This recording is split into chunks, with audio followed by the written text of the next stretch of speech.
ఈరోజు నమ్మదగిన సమాచారం మేరకు చార్మినార్ పోలీస్ మా ఏరియాలో ఈ రంజాన్ సందర్భంగా కొంతమంది ఈ పెట్టి వెండర్స్ అంటే చిన్న చిన్న వ్యాపారాలు చేసుకునే వారి దగ్గర ఒక ఇద్దరు వ్యక్తులు వాళ్ళ పేరు షేక్ నసీరుద్దీన్ అలియాజ్ మొహమ్మద్ నసీరుద్దీన్, అలాగే ఎండి అన్నాన్ ఖాద్రీ, తౌఫిక్ అని ఇద్దరు కలిసి వాళ్ళ దగ్గర మామూలు అంటే 500-1000 రూపాయలు బలవంతంగా వసూలు చేస్తున్నట్టు మాకు ఇన్ఫర్మేషన్ వస్తే వాళ్ళను అదుపులోనికి తీసుకొని ఇంట్రాగేషన్ చేయగా వాళ్ళు ఈ అఫెన్స్ చేస్తున్నట్టు అంటే ఏదైతే ఈ తప్పు చేస్తున్నట్టు డబ్బులు వసూలు చేస్తున్నట్టుగా వాళ్ళు ఒప్పుకోవడం జరిగింది. దాని ప్రకారం వాళ్ళను ఆనరబుల్ కోర్టు ముందు ప్రవేశపెట్టగా వాళ్ళను జైలుకు తరలించడం జరిగింది.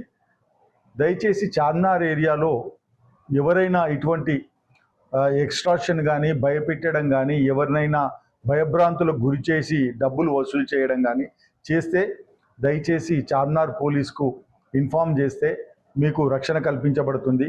అలాగే ఇటువంటి తప్పు ఎవరైనా చేస్తే వాళ్ళపై రౌడీ షీటర్ ఓపెన్ చేయడం జరుగుతుంది, రిగరస్ యాక్షన్ తీసుకోవడం జరుగుతుంది, చట్టరీత్యా చర్య తీసుకోవడం జరుగుతుందని చార్మినార్ ఏరియా పబ్లిక్ మా విన్నపము. దయచేసి మీకు ఇటువంటి ఇన్ఫర్మేషన్ ఉన్నా కన్సర్న్ చార్మినార్ పోలీస్ వాళ్ళకి ఇన్ఫామ్ చేస్తే తగిన న్యాయం చేస్తామని మా చార్మినార్ ఏసీపీ తరఫున ఆఫీస్ తరఫున మీకు విన్నవించుకుంటున్నాం.